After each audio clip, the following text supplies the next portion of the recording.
5th of January, Rabbi Furst, Pierke Avos.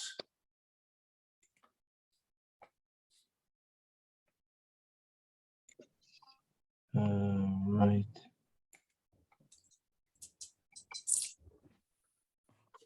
Okay. Good morning, Mayor. Good morning, Ron. Good morning, Lou. Okay. Good. Good morning. This is Rabbi Shlomo Furst. Hearing Yeshiva Shabbos Nafi here in Yerushalayim, here of Zoom. Good morning, Barry.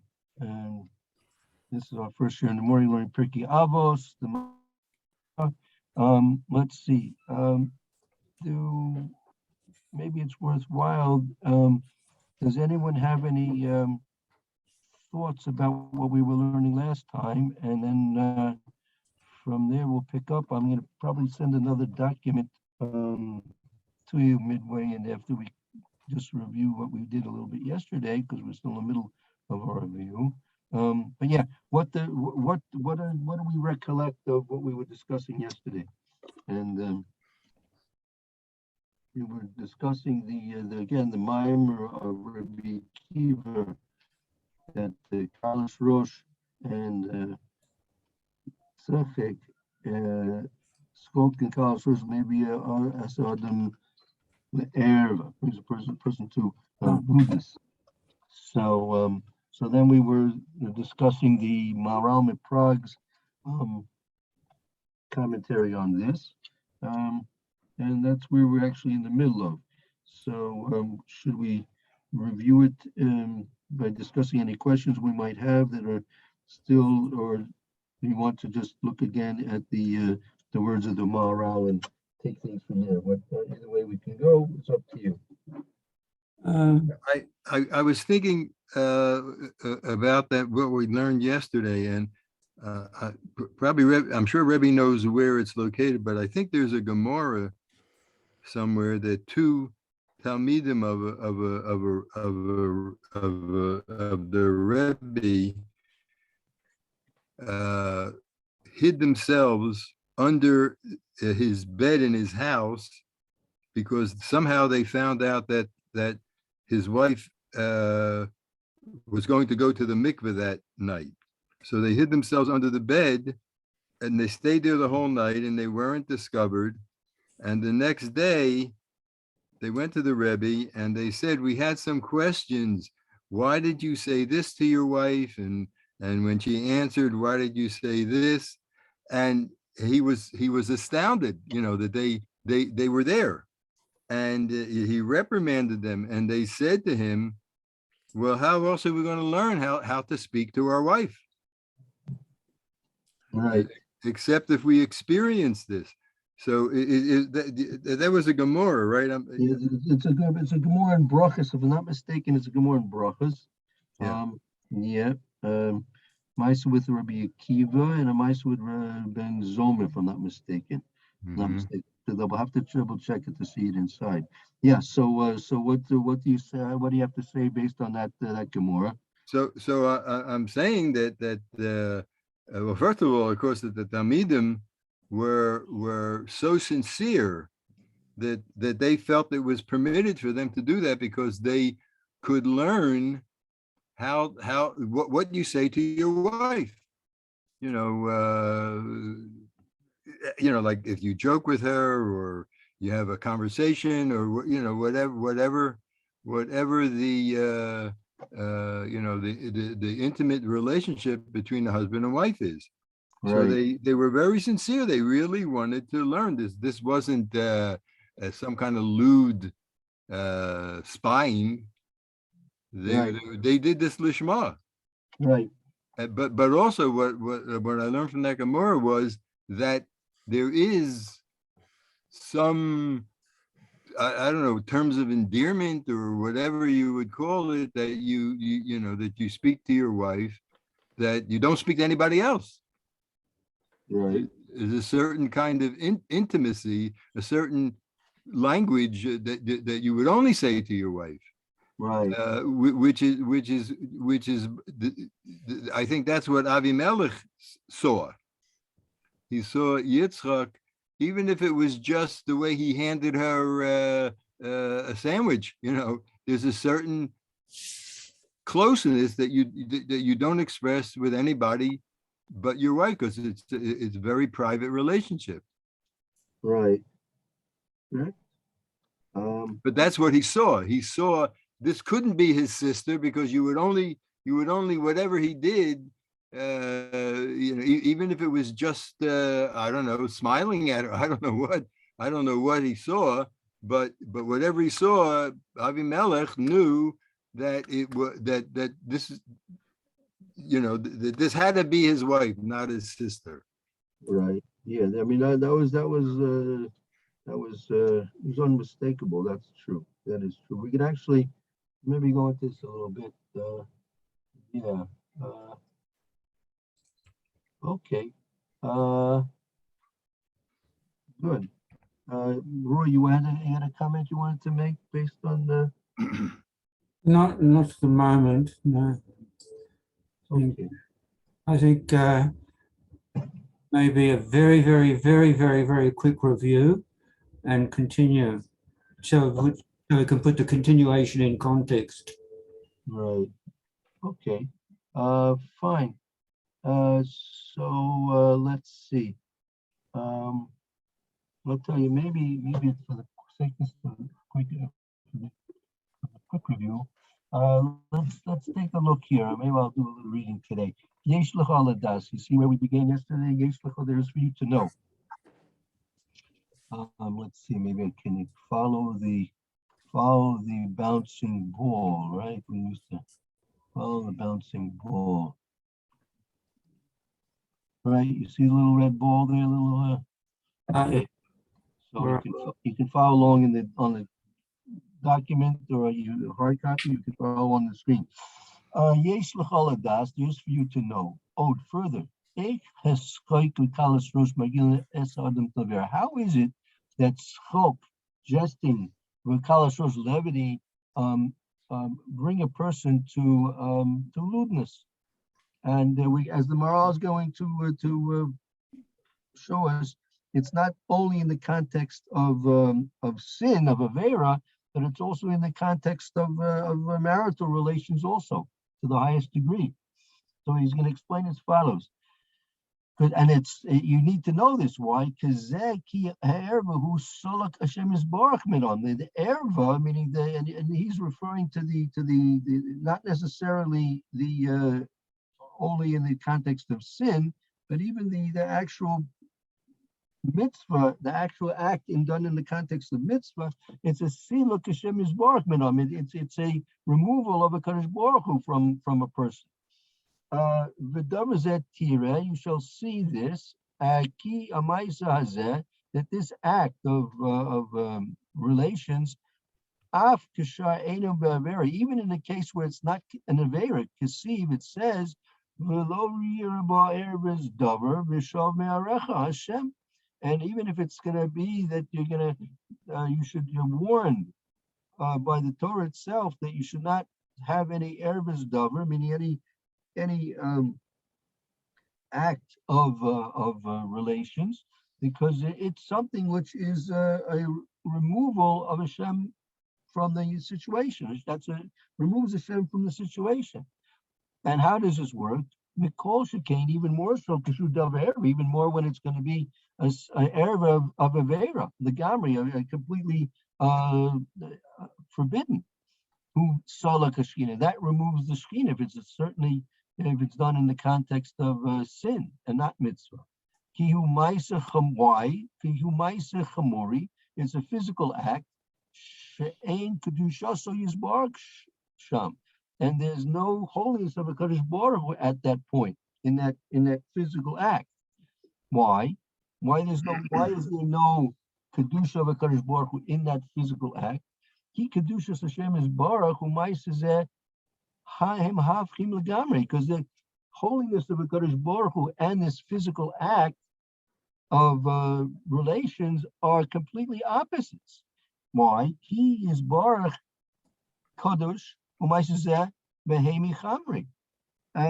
this Kadosh Baruch Hu is holy and completely non-physical, and this act is something which is beastly and physical. Kamo Shizbaro Pamim Harbe, as we've explained many times. Lekach Poil Zeh Hu Merachik Mena Yeshem Yisborach. Therefore, this action is something which is distant from a Kadosh Baruch Hu.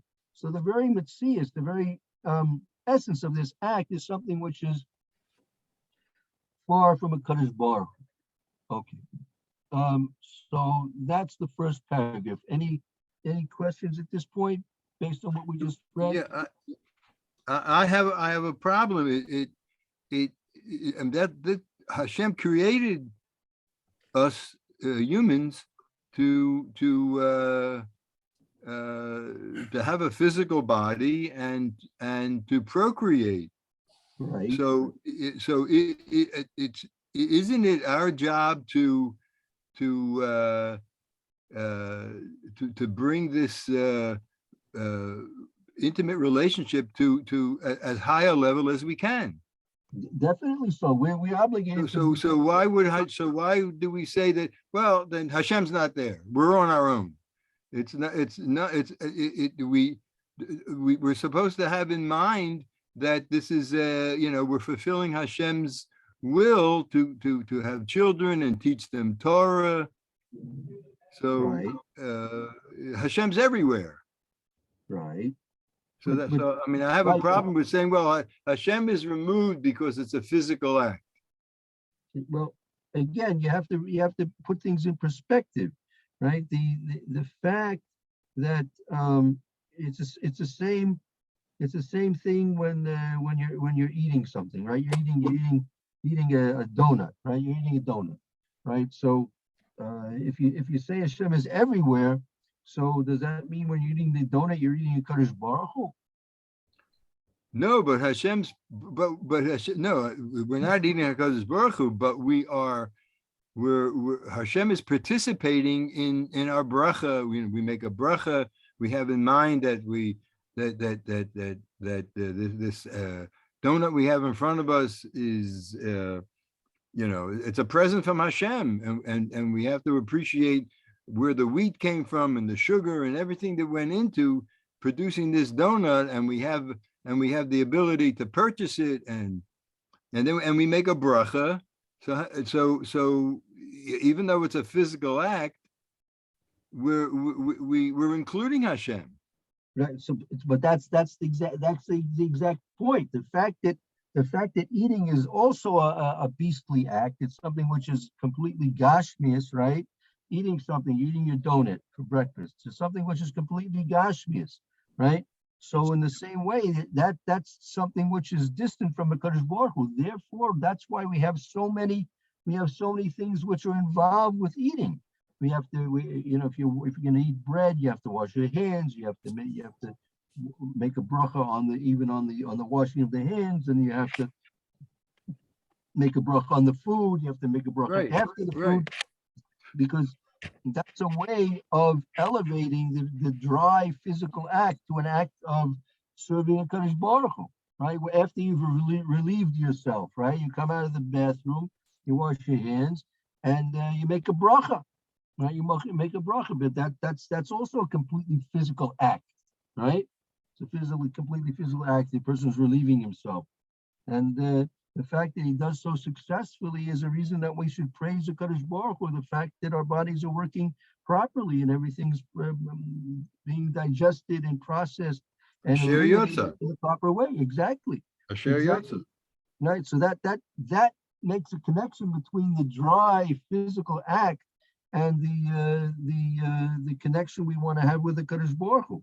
That through our even through our physical mundane acts, we still have a connection with the Kadosh Baruch Hu, right? But the question is, right, as the Maharal is explaining, that during these dry, physical, mundane, beastly acts, there's not a presence of a Kadosh Baruch Hu in the way there is in a physically non-beastly act, meaning when the Kohen Gadol, right? When the Kohen Gadol on Yom Kippur goes into Kachi Kadoshim, right? So the Gemara even relates to the fact that one of the Kohen Gadol's actually heard a prayer that Hakadosh Baruch Hu was saying at the time. Yeah, that's where the Shechina is focused. That's the focus of the Shechina, right? So there's a high degree of the presence of Hakadosh Baruch Hu there. Meaning, let's put it this way: when we talk about that Hakadosh Baruch Hu is everywhere, I don't think you can say that in the same way as we normally think. Meaning, there is what we refer to as the Shechina. I mean, and that's the presence of when you say that 10 people are davening, they come to shul and they have like form minyan, so they say the Shechina is there, right? Right, the Shechina is there.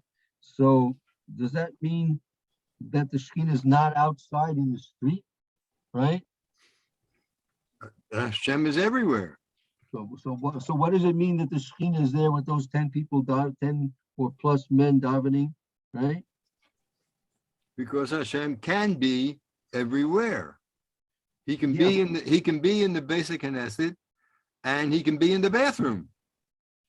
Yeah, but there's obviously, since there can be a higher concentration, there's a higher focus on what we call the Shechina, and the Shechina is how that let's put it this way, the concentrated focus of Hashem's attention is greater in certain places, in certain situations, right, than others. Meaning, we're not talking about that the Hakadosh Baruch Hu was physically present. That's obviously, as for Shalom, we can't even think about such things. There's no physical presence of Hakadosh Baruch Hu anywhere, right? Correct? Right. Now, Correct. so what does it mean that the Shechina is here and the Shechina is there, right? So I'm offering the following explanation, that it's a Hakadosh Baruch Hu's attention, so to speak, that a Hakadosh Baruch Hu is more intent, right, and concentrating, so to speak, on this event, on this gathering, than on other places. For example, let's say you have 1 million Aborigines down there in Australia, right? Roy, 1 million Aborigines, right, out there in the bush country, in the deserts and of Australia, right? And let's say they're all getting together for a soccer game, all right? They're all getting there. 1 million Aborigines getting together to watch a soccer game, okay? Now, do you think the Shechina is there? Roy, do you think the Shechina is there? Yes, I think his presence he's got some sort of presence there. Oh, okay, so let's say there's some sort of presence. Let's say, do you think Hakadosh Baruch Hu's interest is focused on that? Yes, because he's made us all, and he's given us our drives and what we're interested in, and our development, and yeah, it's despite the fact that the Aborigines don't believe in God, nonetheless, he has to be present. It's his, in a way, it's his obligation. He's attached to all of us. But okay, but now let's if I might say, I think that it's like saying that sort of, if I do a painting, okay, and I hang it up on the wall and I walk out of the room, I'm not there anymore, and someone comes and says, "Oh, look, that's Roy's painting." I can just feel what he's feeling there, you know. Well, they say those sorts of things. It's just like he's in the room with me. Well, I'm not in the room with them. It's my painting. It's my creation, so to speak, that I've done, and that's the memory, so to speak, of what I was. So it's like that with Hashem in a way, that he creates something. What he's done is part of him is there. The idea is there to start off with, and the idea to us, an idea is insubstantial, but I think in Hashem's world, the word idea is something palpable. Okay. All right. So Yeah. one of the things I hear you saying is that when you have an object, let's say you have an object, so the object speaks about the one who created it, right? Yeah. The object speaks about the one, meaning take a piece, a work of art, a painting. So the painting reflects certain characteristics of the one who painted it, right? Yeah. Right. So likewise, the world also reflects certain characteristics of HaKadosh Baruch Hu, the one who created the world. Okay. Now, going back to our a million Aborigines there at their soccer game, right? So yeah, to a certain extent, you can say HaKadosh Baruch Hu's let's say concerned about those million Aborigines, right? But let's say you have 10 men in a shul, right? They're in Sydney, Australia, and they're davening Shmona Esrei and having Kriyas Torah.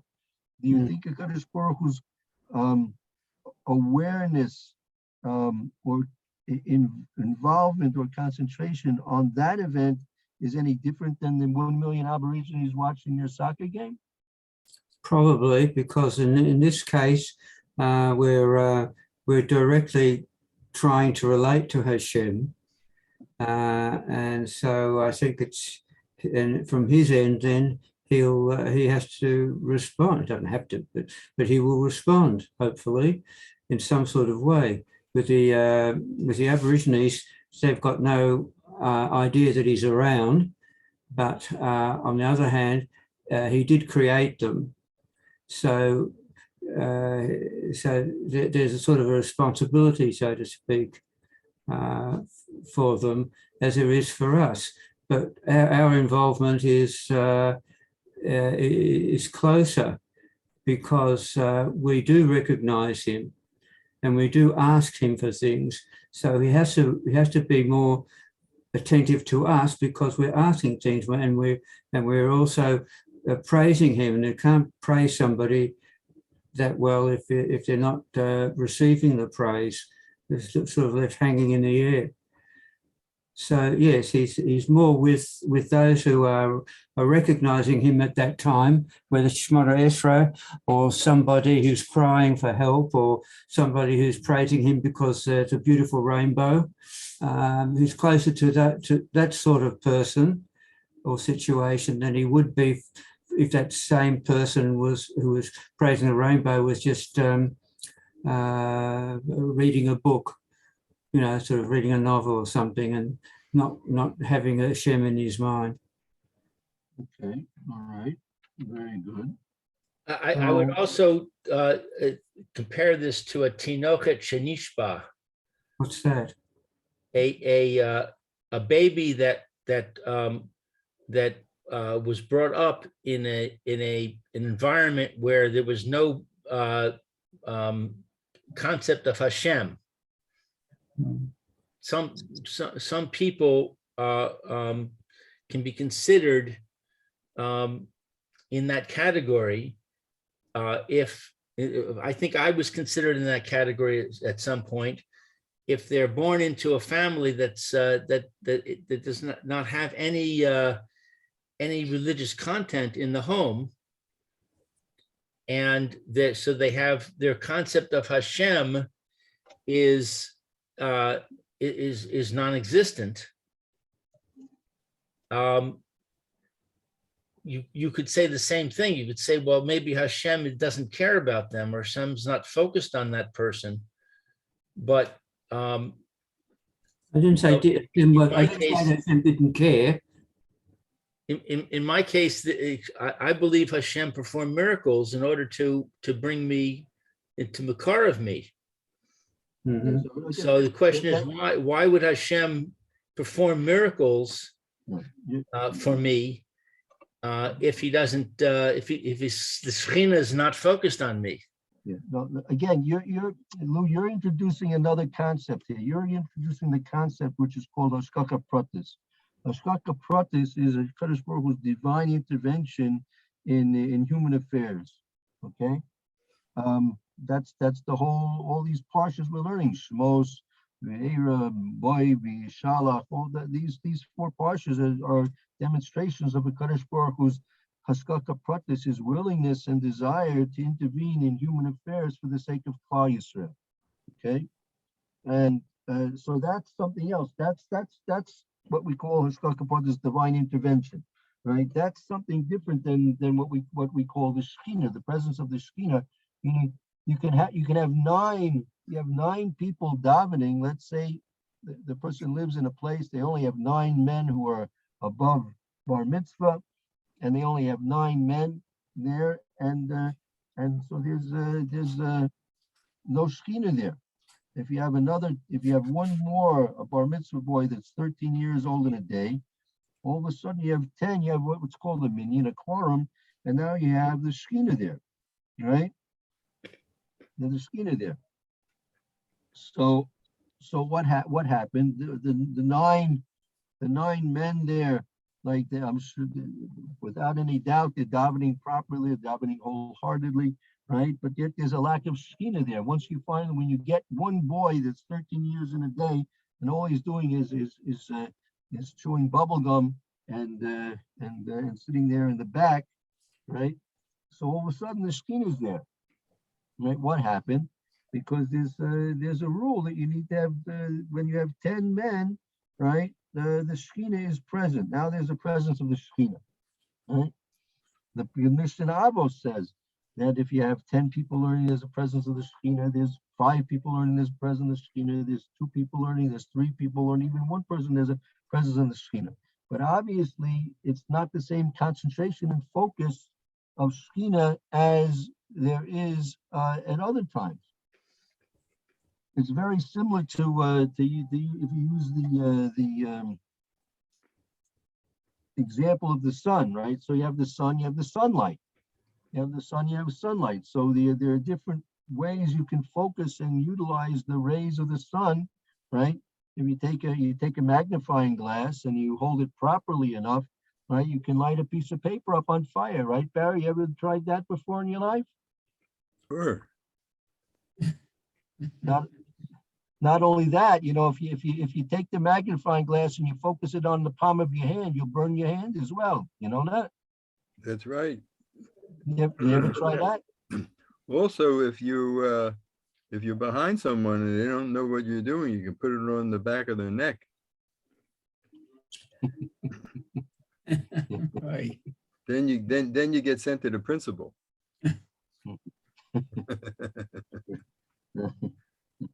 You may not have the Shechina there. You might have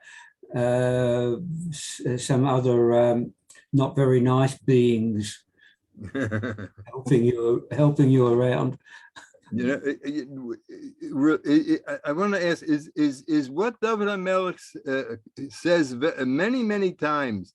David HaMelech says that to Hashem, "I feel you're far away from me." Right. And what can I do to bring you back to me, to bring me close to you, or bring you close to me? Right. So it's a constant theme. All that I happened to be reading that this morning. So and he says things like, being close to Hashem is all that I really have. Right. Yeah, everything else is whatever Gashmi is and temporary, but my nearness to Hashem is my real possession. But basically that's what he said. So does that mean that I think this is where Rebbe is saying that there are times where Hashem can be closer or further away from us. I mean, Hashem is always there, but how close he is maybe the question. Right. You know, when you're under the chuppah getting married, so you know, we hope that that Hashem is there, Right. giving So blessing this chuppah. Right. Again, that's a high degree of concentration of the Shechina. When Right. On Yom Kippur, when the Kohen Gadol goes into the Kodesh Kodashim and the whole base of Mikdash is filled with people and the korbanos have been properly offered up and the blood isn't properly sprinkled in there and the Ketairos is now burning in the Kodesh Kodashim, all according to the way that the Kadosh Baruch Hu prescribed it in his Torah, right? So there's a very high degree of Shechina at that point, right? Probably the highest degree of Shechina that you possibly can achieve, right?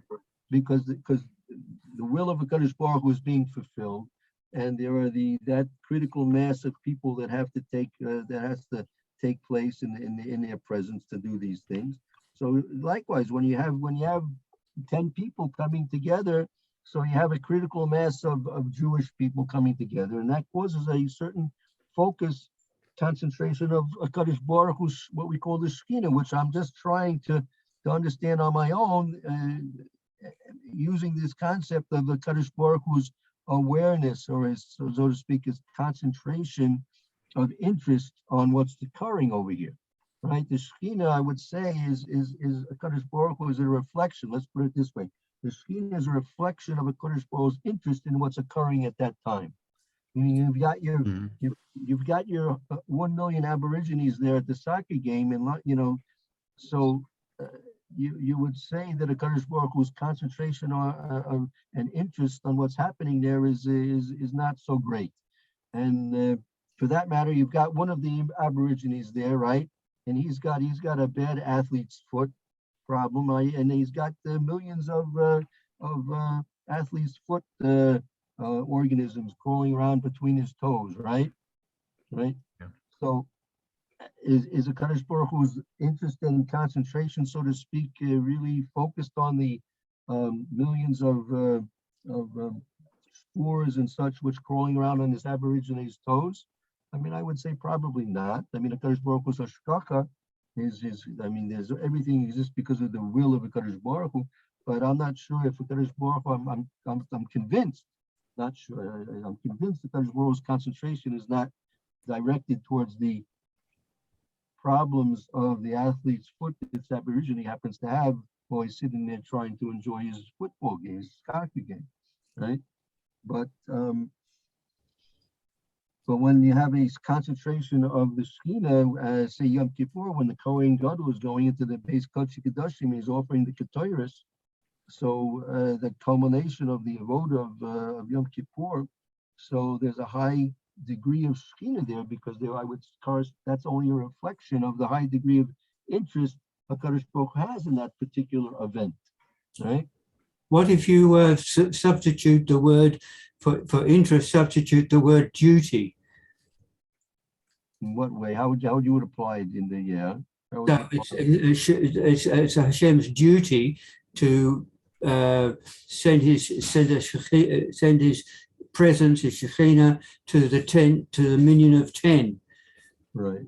It's his duty to answer and be with the Kohen Gadol and to be with everybody else and do everything else that he has to do when the the temple is in full operation. He's had a certain duty when the Aborigines get together. So the duty might be of a varying degree. Duty is of varying degrees. Uh-huh. The interest is, I don't know if the word interest is as close as the word duty would be to what we're trying to find out. Yeah. I mean, maybe interest may be better, like his concern, like, you know, is the Kadosh Baruch Hu really concerned that the Aborigines get together for their football game. I'm not sure if Kadosh were concerned about that. But Hashem is concerned. He's concerned that the avoda being done in the base of Mikdash. He is definitely concerned that that avoda take place, right? A different level of concern. Yeah, definitely. Well, Definitely a is different it, level. Different level of duty. Mhm. Yeah, I understand what you're saying in terms of his duty or again, it's hard for me to apply something which is obligatory in terms of the Kadosh Baruch Hu. I don't think Yeah, I understand that, but that's a self-imposed duty if you want to think of it. But yeah, I know what you're saying, and I agree. But on the other hand, I don't know what other words to use that is closer to what we're trying to express. Yeah, no, I understand that the nuance that you're trying to add to the definition. Yeah, I understand that. Yeah. Let's switch our focus a little bit and ask the following situation. It's the wedding night for a couple, and they have in their mind that they want to do the mitzvah of Pru Revu. And they're in the midst of the act. But based on what I'm learning here, I would say that Hashem is not there. Right. But based on everything I thought before I learned this, I would have said Hashem is there. They're doing a mitzvah. Their kavana is proper. So which is it? Is Hashem there or Hashem not there? Well, again, like the morale's expression is he's refers to as a siluk. He calls it a siluk. Let's look at it again. Let's find it on. Refer to it exactly. 1 second.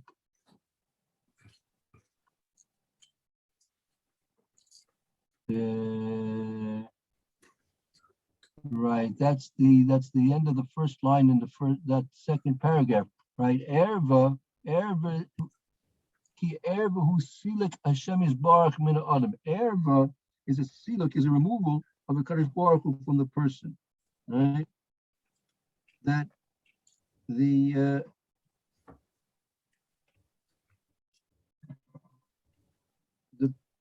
presence of a Kadosh Baruch Hu at that time within the person itself is a siluk of a Kadosh Baruch Hu from the person.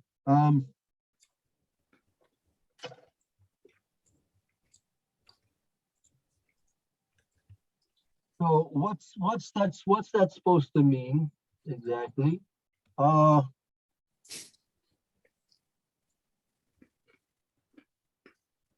The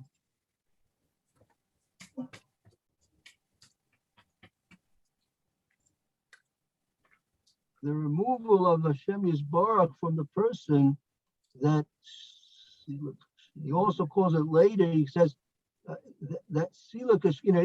If it's an Aveira, it's a siluk Shechina, meaning.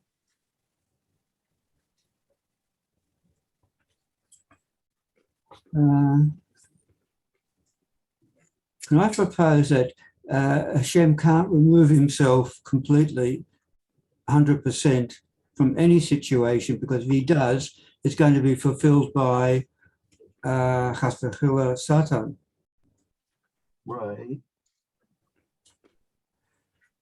Nature abhors an empty a vacuum. Right.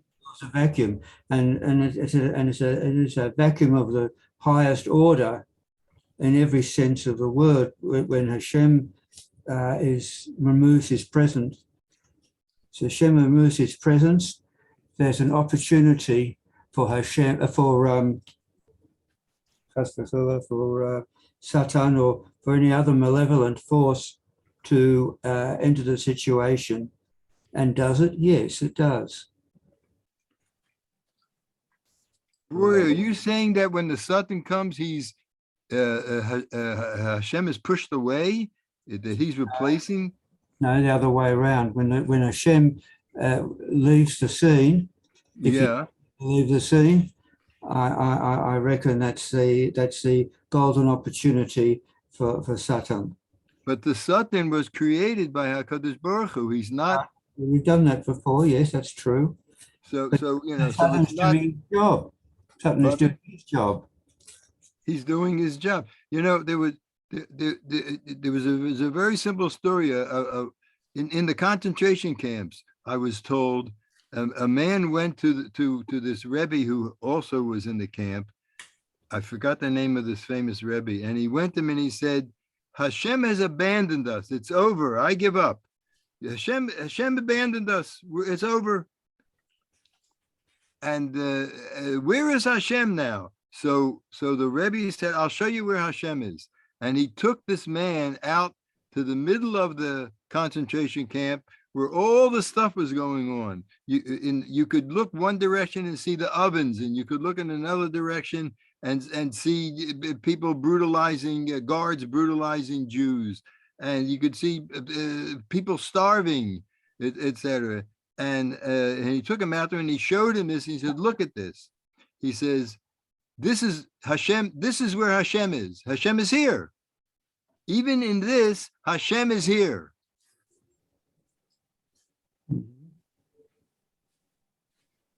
Exactly.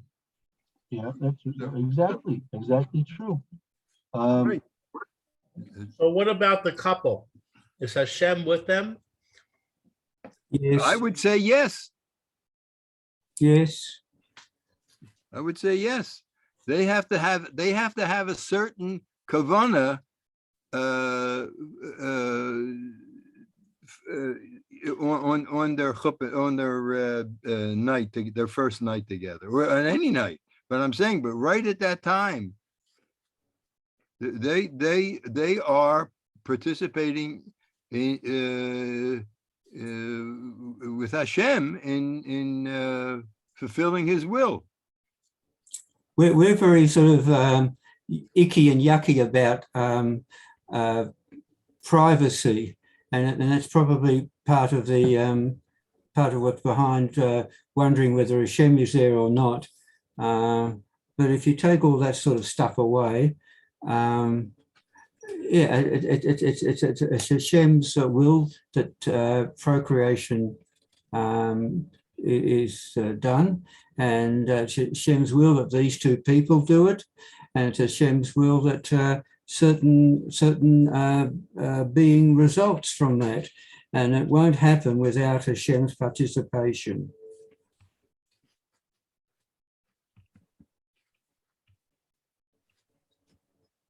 Let me ask you. During when at Har Sinai, when HaKadosh Baruch Hu gave the Torah, there was a Shechina there.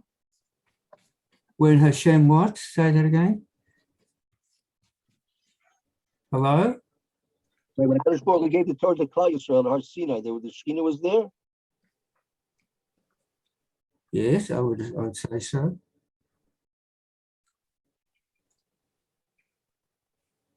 Right. So the Torah itself describes there were kolos and brokim. There was the shofar blowing. There was lightning and thunder. There was no. That was what we call Gilui Shechina.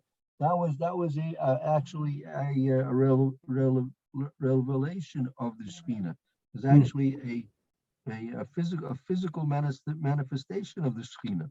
It couldn't happen without him. Right. It was his signal that he's there. Right. So,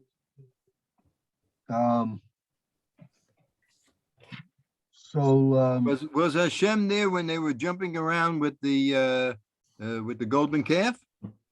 Mm-hmm. Well, so that's the question exactly. Meaning, if you had some type of a Geiger counter that could record the Shechina, right? Yeah. And you know, then every time your Shechina detector would be going at the time when the Kadosh Baruch Hu was giving the Torah to Klal Yisrael. What would be your reading on your Shechina detector as it was when they were doing the Chet Egel? Would it be the same? Same. No, because Hashem, in the case of the Hegel, this is a matter of free choice. It was a lack of awe for Hashem, and we have free choice in that, don't we? That's the only. What do we say? Yeah, right. Bechira, we have Bechira Chapsa. We definitely have free choice. That's correct.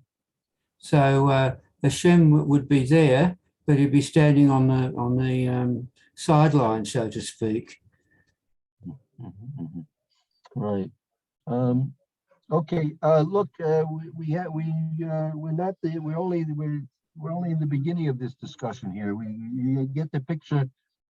I mean, I'm getting the picture. That's a very big discussion that we're going to have to get involved with here, and hopefully we can to clarify it. So we'll continue tomorrow along these lines, and hopefully to come to some conclusions about what's really going on here. So before we go, what's the title of this discussion then? What's the title? Lou, you have a good title for this discussion? Well, I've been in the webpage, I've been calling it levity, Okay. but I'm not sure that's really the ikar. Maybe the ikar is more of Shechina, from what we did talk today. Although, I mean, I hesitate to use that word because I have no idea what it means. Yeah, I can't. I have to make a confession to you as well. I'm not sure I know what it means either, but we'll have to see. We'll have to see if we can over the course of our discussions come up with something that might be maybe at least a working definition, if not a truly true definition, but maybe at least a working definition of what that means. So yeah, well, maybe we'll just call it Shechina. We'll just the Shechina is that's what we're working on now. We have to understand what the Shechina is and what the morale is teaching us. There's a Shechina, there's a removal of the Shechina. There's not a removal of a Shechina. When, where, how, and why. So yeah, okay. So let's call our discussion Shechina, and we'll see if we can't come to some conclusions after we're done with the topic. Again, you'll probably never be done with the topic, but at least done with what we can try and begin to try and understand about it. Thank you very much. Okay. Okay. We'll see you tomorrow, Roy. Chodesh Tov, Rabbi. Okay. Thank you. Take care. Very good, you too, Roy. Have a good afternoon. Hope to see you tomorrow, Mitzvah. See you, Barry. Bye-bye. I'll Yeah. see other guys later. Soon. Okay, Okay, Roy. Be well. Have a great day.